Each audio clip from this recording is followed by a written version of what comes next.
So, new epic raid came out, Desert Perpetual epic mode. So, from what I've seen, and the reception that I've gotten is actually, well, it's been mixed because before the raid first came out, not the original but the epic version, there was a lot of controversy with them using the recently released raid to do as the new epic raid, as they've done this before with the Prestige Leviathan, but it was done in a different way, topped with the fact that there was things like not swap and a bunch of random changes to the raid race that really threw a lot of people in a loop. So much so in fact that notable raid racer Glad opted out completely of the raid race, and we'll get to a couple more people who are kind of signing out for now. So we'll get to that in a minute. But I want to kind of talk about the current state of Destiny, where we've been and where we're gonna go, and what I want to see out of the game that I play a lot. But yeah, my name is Caleb, also known as DCali. I'm an avid player of Destiny 2. I wouldn't say I'm a professional player or whatever you'd say. I don't really do too many day one raid races, but I really enjoy the game and the content, and I'm always about the power grind.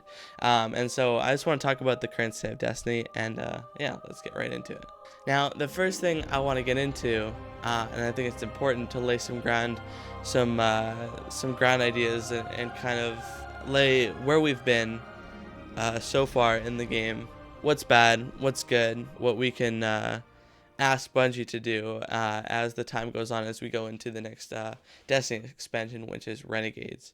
Alright, I think a good way to go about this is kind of talking about the bad of Destiny, which there's a list, and then as well as some of the good things that's been happening, because we can't just say bad, there's nothing we can do, and then not talk about what Bungie can do to fix it, or what we can, the most, as much as we can do, vocalize what we want out of the game to them. And so I want to start with some of the stuff that has been happening in the past, and some of the negatives and the downfalls. So the first one I want to talk about is the notable streamers leaving, which isn't anything, it is, but basically Glad, as I've mentioned before, due to confusing rules and just kind of the way that this new epic raid that Bungie is doing now has been set up, Glad will not be participating in the raid race, which is not great considering, I mean, he already isn't a full-time Destiny streamer anymore. But for someone notable like Glad to not be doing raid races anymore, it kind of sets off some alarms to what's going on. And other people like Grenadier Jake, who is an avid Trials player, Trials of Osiris mode in Destiny, the competitive PvP game mode, also stepped down, which is crazy to me considering how much Trials have been through, all the cheater stuff, and what it's still going through, the meta and everything that he's had to endure. For him to quit now definitely sets off some alarms. And finally, Dado saying that he'll see us in Renegades. So basically, he's taking a break from now until December 5th, which is quite a notable break for Dado, especially. But that has less to do with the raids and more to do with the community, but we will get to that in a moment. So that's that kind of sets off some red flags, if you will, for how this is gonna go. You have all these notable streamers leaving. You have a lot of them talking about how they are leaving and how they are not happy about the state of the game right now, with the release of Ash and Iron being not the best, and well, definitely far from the best, but definitely not well received at all, and not enough has been done on Bungie's end to fulfill kind of what they promised with the Plaguelands, which, by the way, if you've been there, doesn't look anything like the Plaguelands in Destiny 1. There's no Siva, there's no Siva enemies.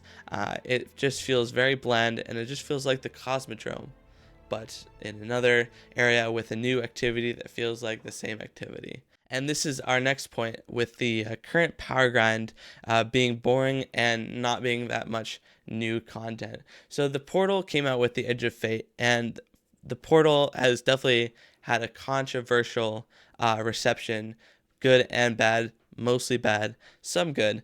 But that being the way that you level up now as opposed to what previously happened. So the current power grind, right? You have whatever you are to 200 light, and from something to 200, you could play anything. You could play raids, you could play dungeons, you could play random missions. You can do kind of it just drops from the world. You just play what you want, and you can get to power level 200. From 200 and beyond, it is strictly the portal activities only. And the portal activities are basically a lot of the old missions recycled, reskinned, and pushed back for the ability to get new rewards. There are a few new activities like Reclaim, which is the new Ash and Iron activity, but most of it has been stuff that we've been playing for a lot of time now, which is definitely not a good way to go.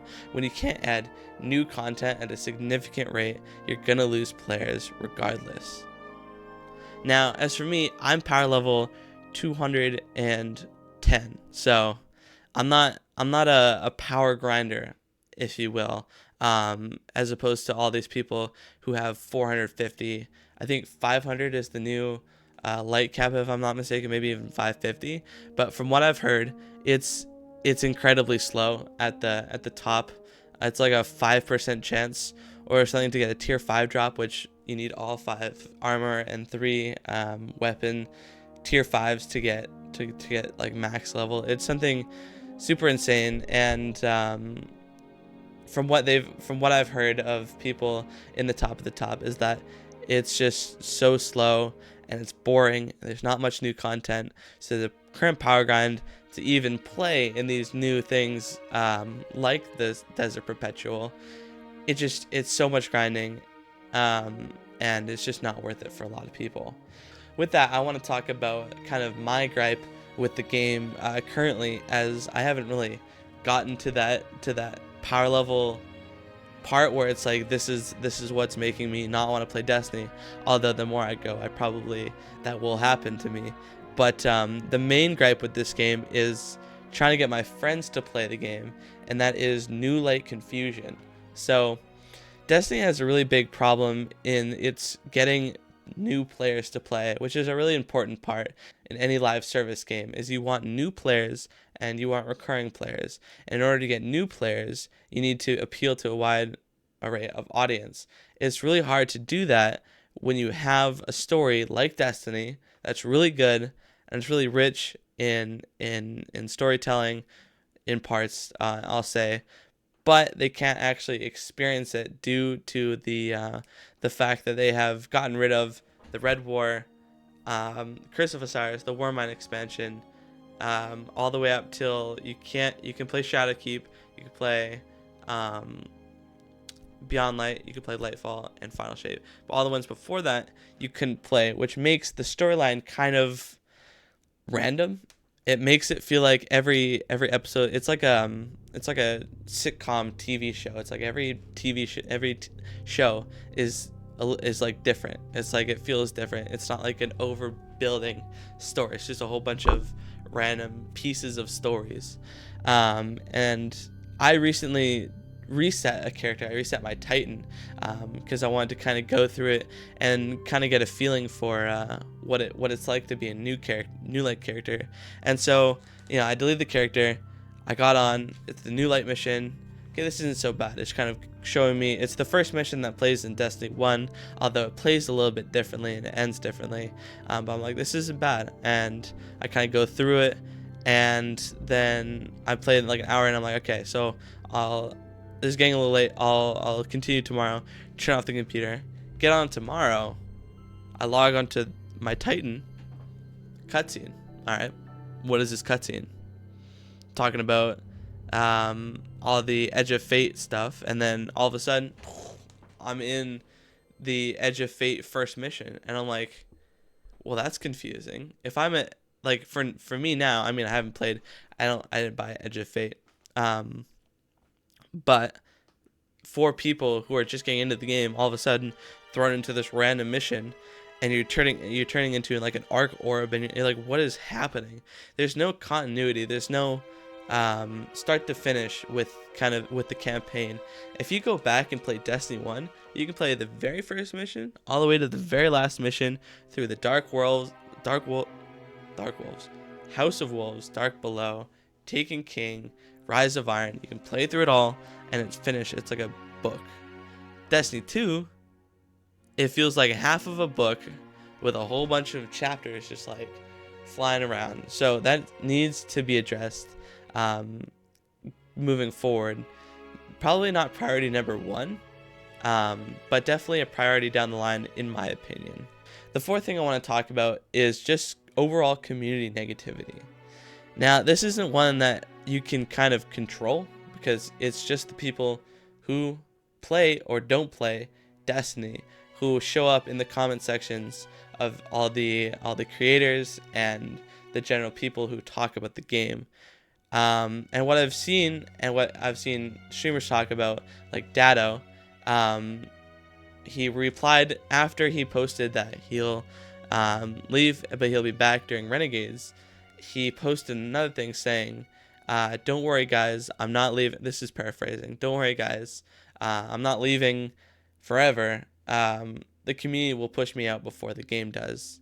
Insisting that it's not the game necessarily, even though there is a lot of flaws with the game, the community itself is super negative towards him and the game, which is just no good for the game at all. Like if you're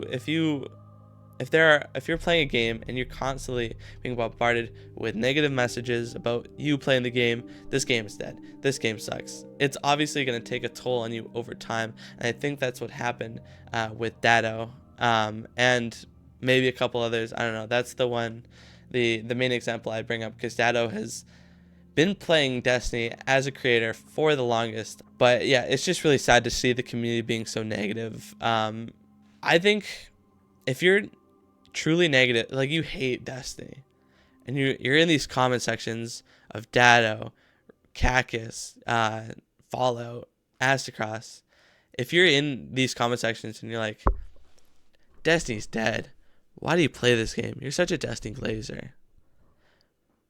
What does that help? You're not going to play the game, or you might play the game, but it's not going to fix anything. These content creators aren't making the game. Okay, they're not paid by Bungie to say anything or do anything. They're playing the game because they love the game, regardless of what kind of state we're in with the game. They just like the game. So if you're that negative about it, you don't have to play. You don't have to watch the videos. You can just leave and play another game. There's so many other games. There's Borderlands, Dying Light. There's what's that? My friend's been playing this game.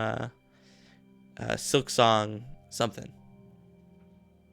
Sorry if that is your favorite game and I can't remember the title. Super popular. There's a lot of good games out there, and so if you want to leave, and you can take your negativity somewhere else. You can play other games. You don't have to play here. So that's a big problem, and I think needs to be addressed. But I'm not sure how much we can do about that. As a community, we just have to come together and understand what the state of Destiny is, and not, I mean, you can be angry, but don't take it out on the content creators. It's not their fault. But of course, someone is always responsible for these kinds of things. And I think, all right, now is the point of the video where we get into, the nitty gritty. What I think is the main problem with Destiny is definitely Bungie.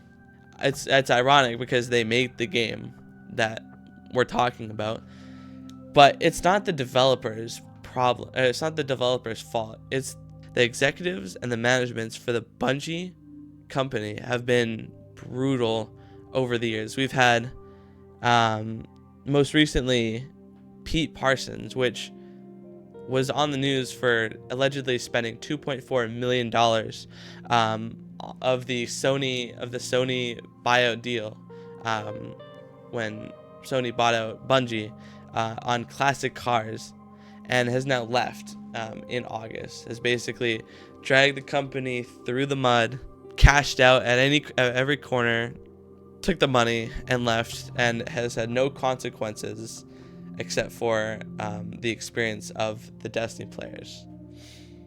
Now, we don't really have a CEO at the moment. Sony owns Destiny, Sony owns Bungie, but the studio head is Justin Truman, that was previously a production director who helped establish the seasonal model. So, given that he was given the studio head about around September, we haven't had too much time to see what he's going to do with the company, but I'm hopeful. I'm always hopeful, even in times like these when everyone is leaving and the state of Destiny is not very good. One last thing to note that I think is an important thing to look at is the most recent engagement with the raid, and specifically the epic raid. Now, given that it was an epic raid of a raid that we just got, I can understandably see a decrease in the amount of people playing, but the fact that this raid was significantly lower in the amount of people who played, streamed, and completed the raid was lower than we've ever seen it, player-wise, player count, and raid race. The raid race is something that even if you don't play Destiny anymore, people kind of still tune in, to watch. It's an exciting thing. Destiny raids are truly an iconic and unique experience that not many people experience, but it's something that it doesn't feel like anything else in gaming. Like, I've never had an experience like a Destiny raid for the first time in any other game that I've played, which is why I still play the game till this day. Now, I don't have the specific numbers for how many people played the game, or played the new Desert Perpetual Epic raid, but I was watching Astrocross's video or a stream. It was just a part of a stream where they were looking at how many people have claimed the completion emblem, and I think it was around 1,600 people, which is not a lot considering how many people at least used to play Destiny, which the numbers are low, man. They are low player count wise, which is scary. But I think something to mention is that the people who did play the Desert Perpetual Epic raid were surprisingly impressed with the development of the game and what they changed about the raid, because a lot of people thought it was just going to be the same raid, just a little harder, which didn't end up being the case at all. They added a completely new final encounter. The spaces were different. All the mechanics changed. It went from being a bunch of sponge heavy bosses to a bunch of mechanic heavy rooms with bosses. And the people who did play, including Dado, including Aztecross, including a lot of people who played the game, was received pretty positively, which is something that people aren't talking about, and I think they should, because it's important to see the potential that Bungie has to make good content. They just showed us that they can make a great raid, which is what people come for, is they come for the raid. Now, you can't just have a game run on raids alone. You need other content, which is the main problem, is the portal activities, the new light experience, and also not to mention all the bugs that's been going on with the game, with examples like the quick fang. You could just delete bosses left, right, and center, which that was more of a fun bug than bad bugs. But there's been so many bug after crash after crash that I've seen of people playing the game, and it makes it really hard to enjoy when the game's bugging out and just doesn't work like it should. So I think it's just an unfortunate time for this to come out being as good as a raid as it was, and how impressive it was visually and mechanically. It just isn't, it isn't the right time. Right now is emergency time for Destiny, and I think someone needs to pull the emergency brake and just, we gotta get some stuff changed, and we gotta get things ready for Renegades in December 5th to come out. And I'm super excited for that to come out. So now that we've gone through kind of the state of Destiny, what's going good, what's not going good, I think it's very important that we see what can actually be done as to improve Destiny currently, what the issues are, and how to fix them. So we've talked about the main issues being current power grind, the new light confusion, community negativity, and overall bugginess. Which, this isn't an excuse for Bungie, but it is a little bit of leeway given that they are trying to get Marathon, a different game, kind of up and going, whilst also having Destiny to handle. And I think what needs to happen is a better allocation of time and resources into not just the raids and dungeons, but also the activities that get you the power to play those set activities. No one's going to play the power grind if the power grind is boring and nothing is new. There needs to be something that kind of sparks old and like returning players as well as new players to come play Destiny. And it needs to be something like Renegades that have a lot of people's interest, like Star Wars, or something that will just make the power grind a lot better. Number two, the main point that I talked about earlier is the new light confusion and how it is to play Destiny as a new player, which, as I've seen from my friends playing it and from me trying to replay it, is the storyline and just getting an overall sense of the game. You're not going to be invested in a game that you don't know what's kind of happening. Like, there's nothing interesting and there's no continuous storyline. So I think the best way to go about this, in my opinion, and you may or may not agree with this, but from the Red War to Lightfall, it will be all playable and all free. That includes Lightfall to be free, Shadowkeep to be free, Beyond Light to be free. And you can still play the Warmind expansion, at least the campaign, the Curse of Osiris, and the Red War. Now what this does is it gives people an incentive to play. You can play the whole campaign, so old people will be wanting to play old campaigns. I'd be down to play the Red War campaign again. I'm sure other older players would also want to do that. New players, they get to see what happened in the beginning of Destiny 2, what the whole storyline is, where we are. What happened in Destiny 1 can be summed up in a video, and then we come into Destiny 2 Rise of Iron, and then they get a continuous story on how it plays out, and they can get a feel of the game. They can get kind of used to jumping into what power grinding is like, what Crucible's like, kind of what the other modes are like. Figuring out that there's raids in the game. Now they're hooked. So you got to get them in the door with campaign mainly, or the Crucible, which we can talk about in a sec. But I think that will really improve the new player experience and making it free. Obviously, if you're just getting into a game, it's going to be really hard to spend an additional whatever it costs for the legacy content plus Lightfall.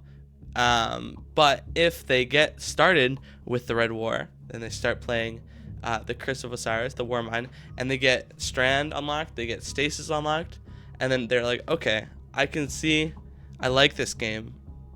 There's an expansion called the Final Shape. It unlocks a prismatic subclass and the last mission. I want this, so let me pay for it. And they will pay for it. I guarantee you, if you make it like this, they will pay for the Final Shape, as well as any other expansion that comes forward. And I think that is a much more better way for people to get to get new players to get playing the game. Now, you're probably thinking, well, what about the people who bought the expansion? Like, they bought Beyond Light, they bought all these things, and then all of a sudden it's free? Well, I'm not condoning making things free. Like, they did it already with the Warmind expansion, the Curse of Osiris. When it was originally released, and you could still play it, they did make it for free, as well as they made Destiny as a whole free to play. I pre-ordered $80 for Destiny, and I played it. I bought Curse of Osiris, I bought the Warmind expansion. All of a sudden it's free, and there's no kind of, well, here's something in return, even though we made it free. There wasn't really anything like that. I was upset, but I still played the game because I enjoyed it. But I think if you did it again, you'd really have to give the players who paid for it their money's worth.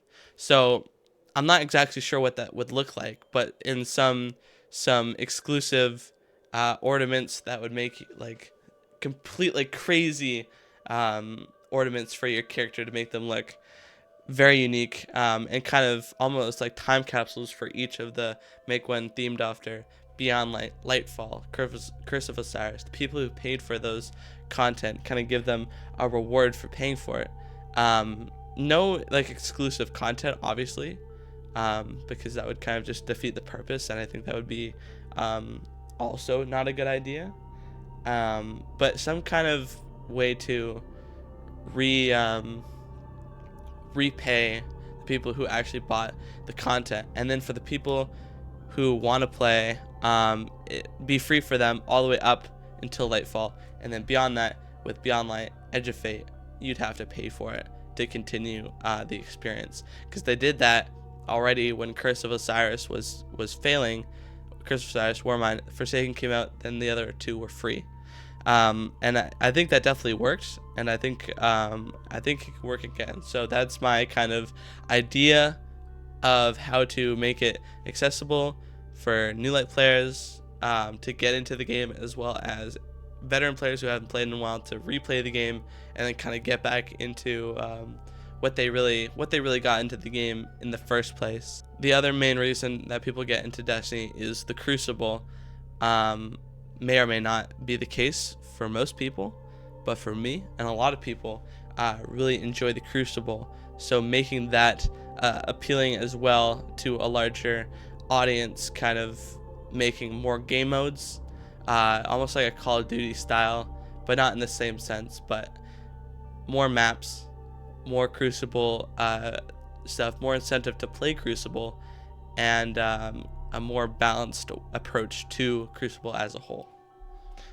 And finally, to top off this, we need clear communication between the developers of the game and the community, and actually have community feedback be a crucial part. Now, this was a hard one to ensure, mostly because we're not really in control of the communication of the developers and even the management team, which I doubt we'll ever see community outreach from the executives and the management, but at least from the developers, a more so live and continuous feedback and changes to the game as it goes, as it being a live service game. I think that would fit very well. I know they do community feedback, but not at the rate and at the urgency that they should be with this game, and I think that would make a big difference. The last thing I want to say about the whole current state of Destiny, with the community backlash, with the bugs, the new light experience, and with everything that's going on, I think it's important to bring up what also people have talked about, is the implementation of Destiny 3. Now, this would solve a couple problems, as it would be a fresh start, so they can start new, kind of have a second chance, almost, if you will. It'll show differently to the audience perception, because it's a new game, and it will be a new game, but they will bring the old stuff back in, kind of like what they did from Destiny 1 to Destiny 2, slowly. But I think if they can pull it off well, I think that is a good alternative as well, instead of kind of what I've been talking about, which is bringing back um, the old content as well as fixing the new content to have new ways to grind power, and a more, I wouldn't say quicker, but more enjoyable way to increase your power level. So I think that includes everything I wanted to talk about, where we are, where we're going with Renegades, as well as the Halloween update, whatever that mode looks like, or game mode, or whatever it may be that comes out of that. What I think that should be done to fix it, and yeah, just how I'm feeling about the game in general. Because there's a lot of videos that I want to make, there's a lot of videos that I am making, and I just want to put this one out there first, just to kind of lay the groundwork for how I feel before I start making more videos. So if you made it this far, thank you for watching, and I hope you'd enjoy. That's always good. You want to enjoy videos. But yeah, I will see you in the next one.